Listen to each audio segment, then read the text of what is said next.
Okay, I'm going to get started then. Hello, my name is Valerie Motto. Welcome to the webinar, Environmental Impact on Failure Rates. I am a component reliability safety engineer at Exida. I manage the component reliability database, or the CRD, that we use for our FMEDA tool. And I've been working with Exida for about 2.5 years. Before that, I had about 8 years of experience in the gas industry, working with gas measurement devices, mostly involved with continuation engineering, product improvement, and change management.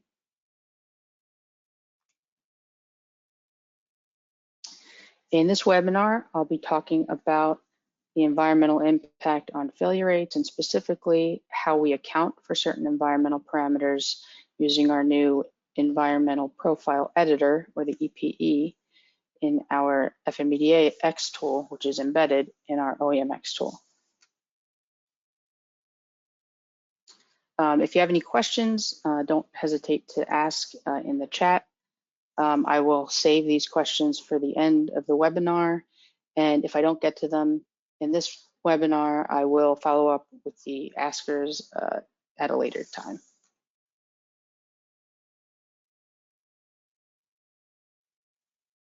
Exida was founded in 2000 by several of the world's top reliability and safety experts. We work mainly in functional safety, alarm management, and cybersecurity, just in case you don't know who we are. Like I already mentioned, I'll be focusing on environmental parameters, which is part of our CRD. So of our engineering tools, that is OEMx, our product development suite of tools that mainly falls under the FMEDA tool in that suite.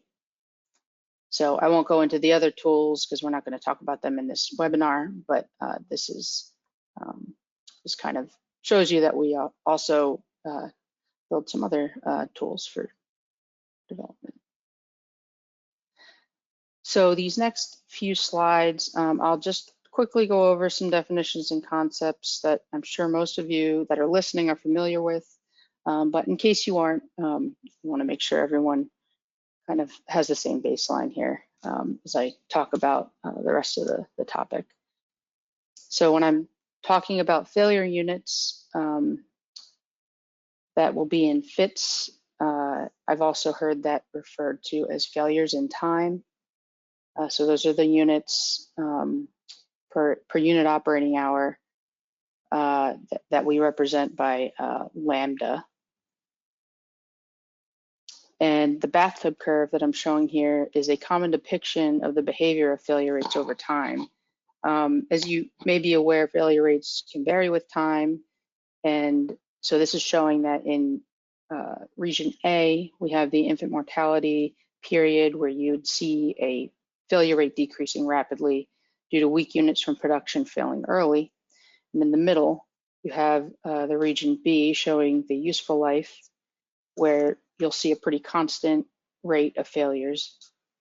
And finally, in the last region, region C, this is the wear out period, where the strength of the component declines, and you'll see the failure rate increasing significantly. And it's in this, well, before we get to the wear out period, you'll want to refurbish or replace your component. So we are focused, when we're talking about failure rates, we're talking about the useful life failure rate.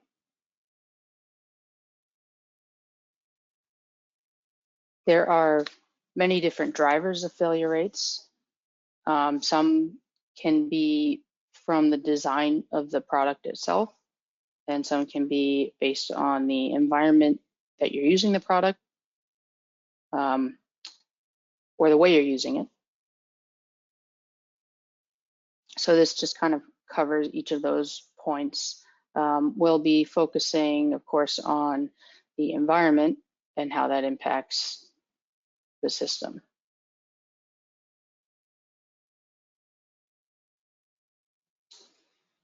this is kind of a reiteration of the previous slide, and just to kind of show in a graphical way how when the stress exceeds the strength, a failure occurs.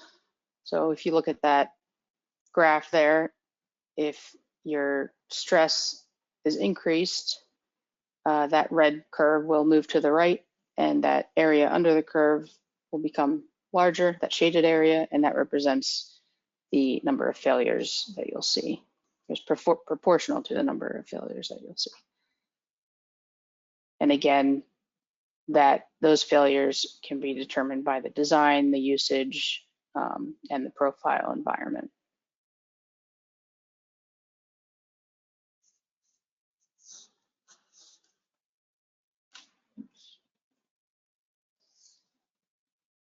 So now I'll talk about the different environmental stress parameters that we cover in our tool.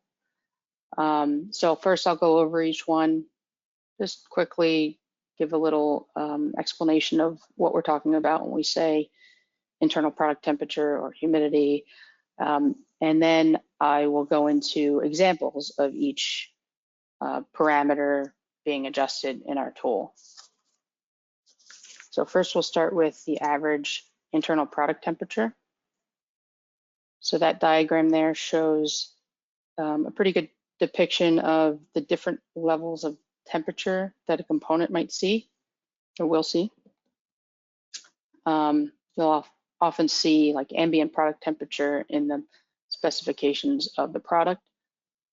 But what we're talking about here is the internal product temperature. So that might be like inside the cabinet, what the component itself is exposed to, and that will often be a higher temperature than the ambient. And this parameter is usually pretty well accounted for in existing failure rate calculations, such as those in IEC 62380. And the same goes for temperature cycles and magnitude. This is something that the 62380 calculations do include. And in this case, changes in temperature can impact things like solder joints and component leads. And there's some illustrations here that show how that would negatively affect your product or the component.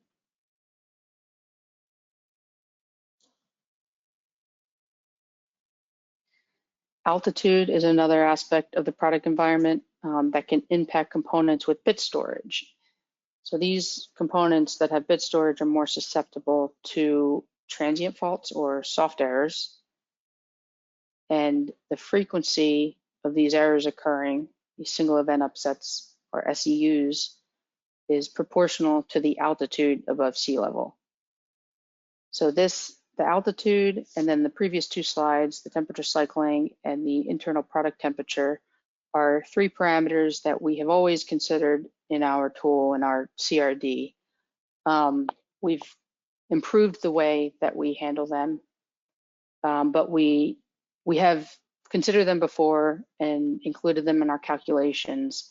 So everything after this, I think with the exception of salt corrosion, is kind of new. We're newly considering and factoring that into our calculations. So we'll start with electrical overstress, which occurs when the current or voltage is beyond the specification of the device. I show some pictures of the physical damage that can occur when a component is exposed to this.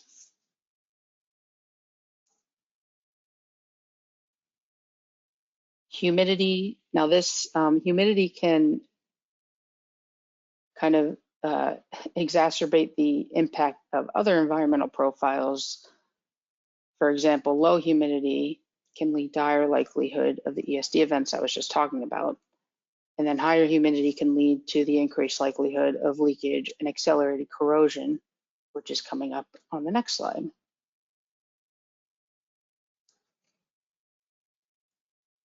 So we did previously account for salt corrosion in at least one of our standard profiles, which is an offshore profile, and we've expanded that to cover chemical corrosion as well, because a lot of these products that we're analyzing are present in an industrial setting where you will get chemicals, chemical exposure. And then finally, we have mechanical shock and vibration, which components that are installed on vehicles or on turbines are going to experience. And these can cause wire breakage, damage to connectors. So those are all of the environmental parameters, kind of the definitions, what we mean when we're talking about each of them. So now I will get into the impact of those stress parameters using our environmental profile editor, or EPE, in OEMx.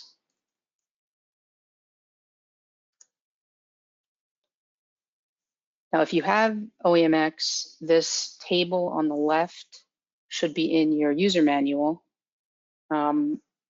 This shows you 6 standard profiles that we've created with kind of average conditions for the stated environment. So cabinet mounted / climate controlled. There's 2 different ones there for general field mounted, subsea, offshore, and process wetted. We also do have some standard automotive profiles that can be used. I don't cover them in this webinar,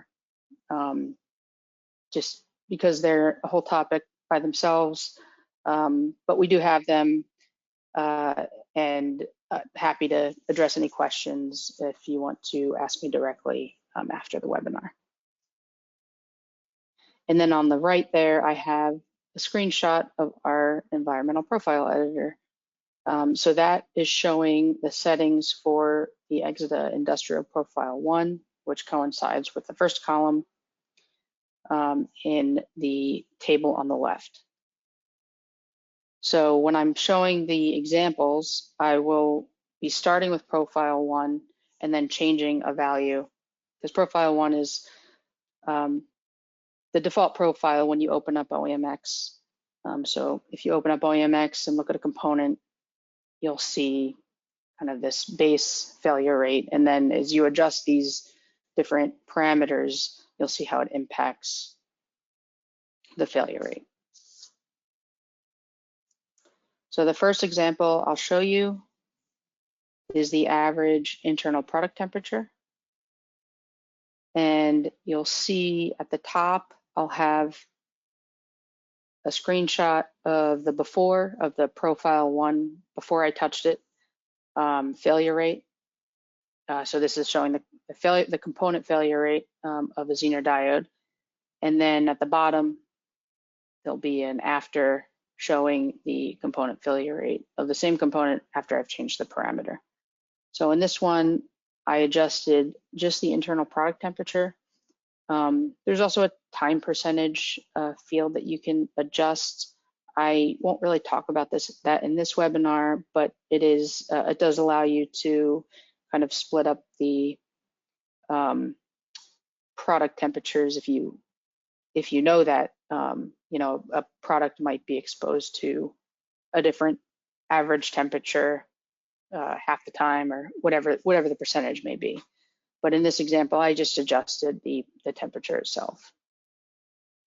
I updated it from 60 degrees Celsius to 95 degrees Celsius, and that caused an increase of 19 fits in the failure rate of this component.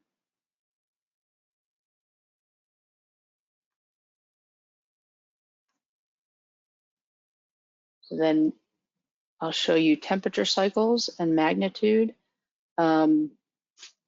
This, I just adjusted one of the temperature cycle entries. You can see in profile 1, there are 2, and they are both, the delta temperature for both of these temperature cycle entries is 5 in profile 1. And the first one at the top there, that's the daily cycle. So that's saying that daily, there's a temperature swing of 5 degrees Celsius peak to peak. And then the bottom one is the seasonal difference between the winter average and the summer average. And in profile 1, those are the same because it's a climate controlled profile.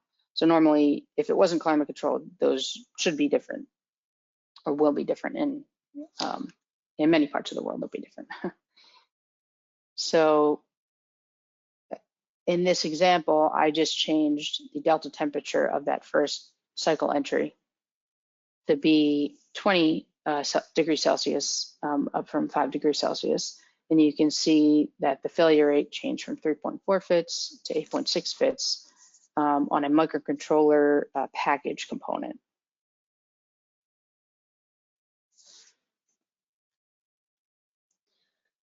So altitude, this is a big one. I usually see the biggest impact here. So this is a good example to show. So in most of our profiles, we use an average altitude of 200 meters, which is approximately the altitude of New Delhi. And our tool will calculate a relative flux density, or RFD, which is what we're going to use in our calculation of the transient errors. So I believe with 200 meters, that RFD is 1.2. So when we update it to 1600, you can see in the screenshot, it jumped up to 3.93. And then because of that, there is an increase in the failure rate. And I don't show it on here. I was trying to make sure there was room on the slide. But if you're in the tool and playing with this, you'll see the failure mode that is impacted by changing the altitude is the soft error rate, or the transient error rate. You can see it increased quite significantly.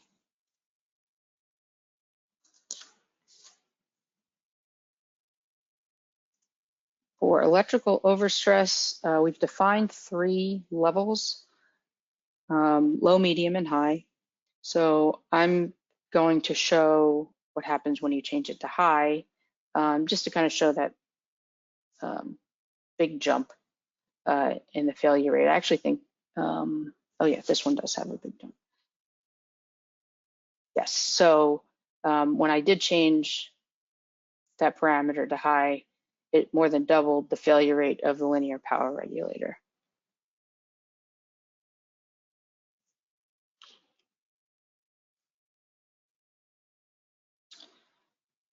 And here's an example for low humidity. So in this case, I adjusted the low humidity, and I also kept the EOS at high, just to show, you know, these things kind of working together, these stressors. As I mentioned in one of my previous slides, a low humidity can increase the likelihood of an ESD event. So you see that the failure rate did increase. It wasn't that much, but if sometimes it doesn't look like there's a big increase for a single component, but if you have a lot of these components, or a certain component that is impacted by a certain environmental parameter, then those failure rates can really add up. And then high humidity, I'm kind of showing a gradual increase of the humidity until we get to condensing. So I start with a low humidity above there. So that's profile 1, but I lower the humidity because it's actually, I believe it's 90 or 95. So we start with 80% humidity, it's 15.8 fits. When I increase the humidity to 95%, which is not shown in the EPE, that goes to 16.1 fits. And then finally, when I increase it to 100%, which automatically checks the humidity saturation condensing box, that will go to 16.8 fits. So kind of a gradual increase, not as big as some of the other parameters we were looking at, but it does make an impact nonetheless.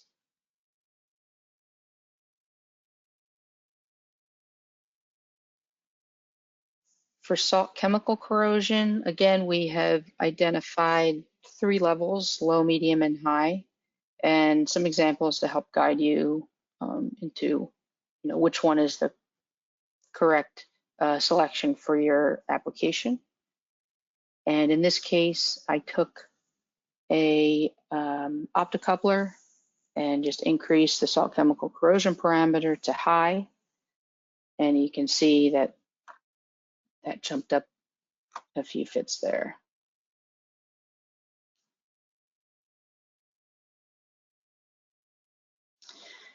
And then there's the mechanical shock and vibration parameter. And in this case, we also have a very high level. That's to account for things like off-duty highway vehicles or turbines.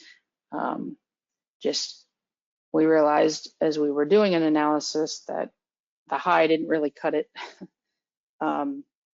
to reflect the failure rates that we were seeing in the field. So we added one. And a connector, as I mentioned, is where you might see a component failure in a high mechanical shock and vibration environment. And you can see here it almost doubles the failure rate when you introduce a high level of shock or vibration.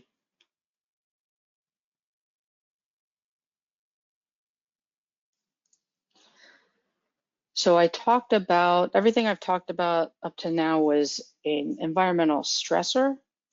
And we also incorporate some parameters for design strengths, such as conformal coating and EOS protection.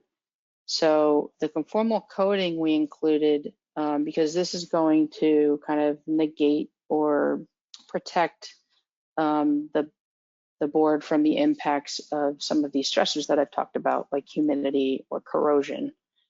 And then the EOS protection, now this is one, so this has to be selected at the board level, at the component level, and I'll show you an example of that. But this is if you've designed protection on the board itself to protect that component from EOS exposure. So for board coating, we do have the selection at the environmental profile editor level. Even though it's not part of the profile, we determined that this would probably be the best place to put it. So you could see if you have low humidity, high EOS, which is one of the examples I gave earlier. If you add the board coating, it will decrease that failure rate a bit. That's for a linear power regulator that I'm showing there.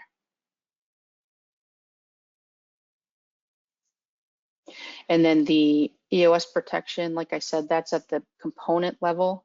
So you'll see in your component editor screen, you'll see options. And in this case, it's a linear power regulator.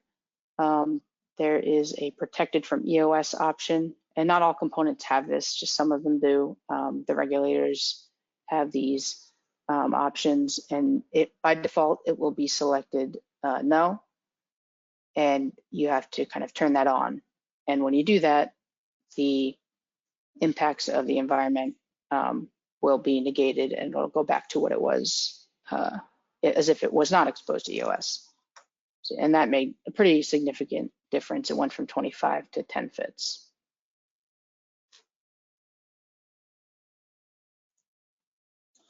So the conclusions, so failure rates can be impacted by several environmental factors, as I've shown. There's a lot of standards and databases out there that provide failure rates, but oftentimes they're for generic or a generic or generalized profile. I listed an example standard there because it's one that I had used recently. And that doesn't necessarily reflect realistic operating conditions. So you should really use the correct environmental factors and apply their level of impact in order to understand which components or parts of a design are contributing most to the field failures. And I think we've introduced a tool here that does just that.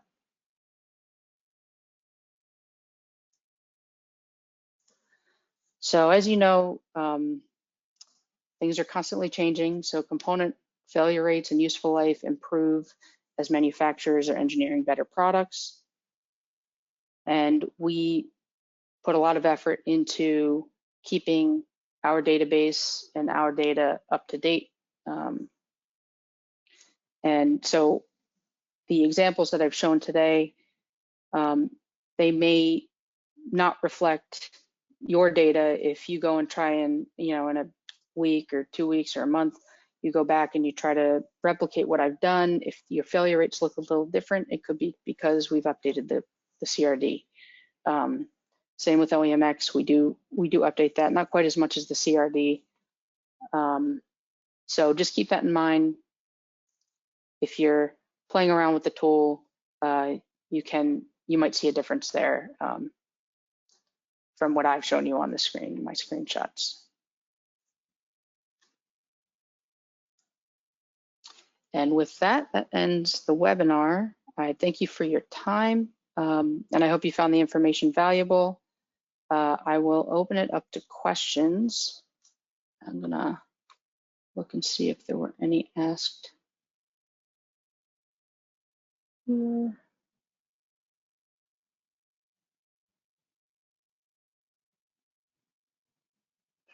Okay, I see one. Do you account for protective design like insulation for hot, cold environments or shielding for cosmic particles when estimating an adjusted failure rate? So I would say we do. That is something that I would account for in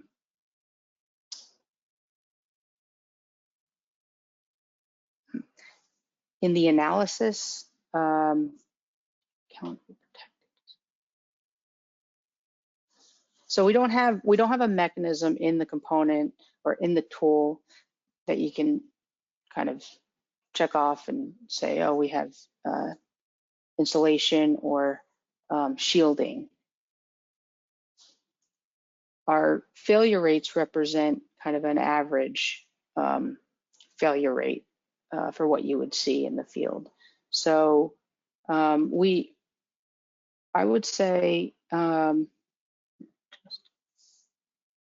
there's not a specific mechanism to account for that, but if you have like an example, and I can follow up with the asker of this question, then we can kind of talk about how we would represent that in the model. Because there are ways that you can kind of adjust the model to fit your application. And we do offer options to, we could create the custom profile for you or a custom component if you think our component doesn't accurately reflect your component because your component is designed differently. We can absolutely design a custom component for you for your use in the tool.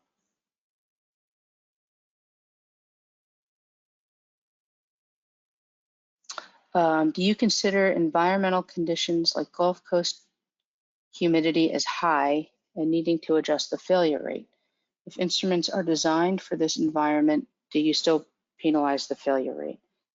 So by default, we would assume that it was, so the one thing I mentioned, the board coding, if you selected that, because that might be something that you design into a product that is in this location, then that would negate the impact of the humidity. So you can, we would not penalize the failure rate if you've designed the product to be to work in that kind of environment.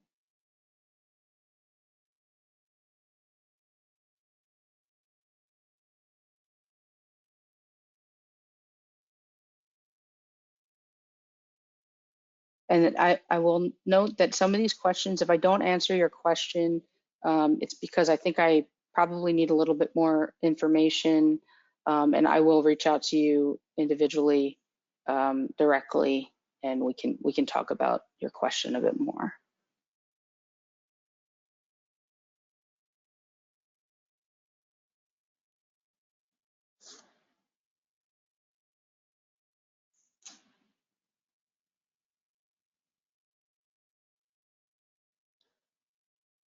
How do you relate or count environmental related failures in FMEDA analysis? So this profile, if you're doing an FMEDA in our FMEDAX tool, this profile will be applied to every component that you've added to that analysis, and will be rolled up into your results. So that's how you would account, that's how the environment is being used. So the environmental parameters are being adjusted to impact the failure rates that are coming out of the FMEDA.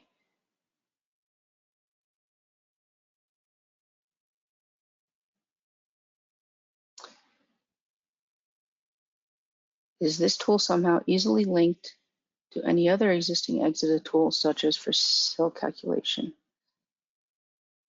So this tool, so FMEDA-X does give a failure rate,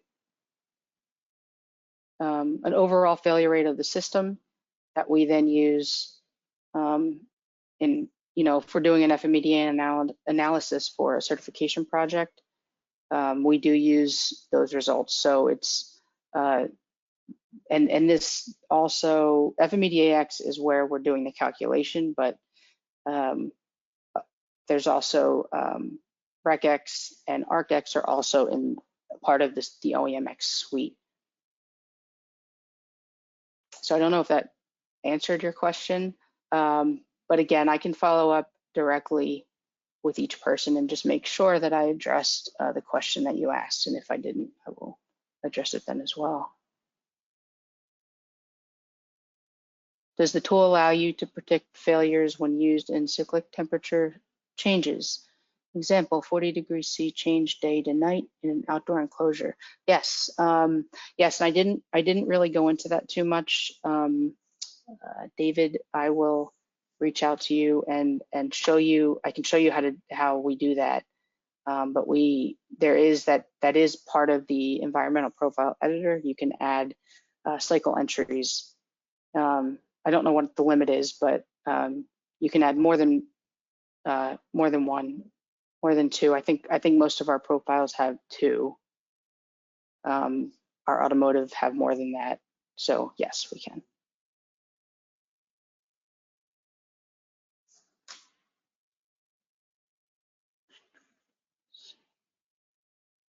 The slides can be available to you after the webinar if you email us. We can definitely share those with you. If you would like a copy of the slides, please email academy@exida.com and I will send out a copy of the slides to you. Thank you, Kristen. No problem. This session was also recorded, so it will be available to view again on our YouTube channel within the next day or so. And as Valerie said, excuse me, anybody that asked a question that has not been answered, she'll be happy to follow up with you via email. Valerie, were there any other questions you wanted to address? Nope, I think that's it. I will follow up with the others as you mentioned. Perfect. Thank you all so much for attending today. Valerie, thank you for a very informative webinar. Again, if you would like a copy of the slides, please email academy@exida.com and look for this recording on our YouTube channel in the coming days. Thank you all so much and have a great day. Thank you.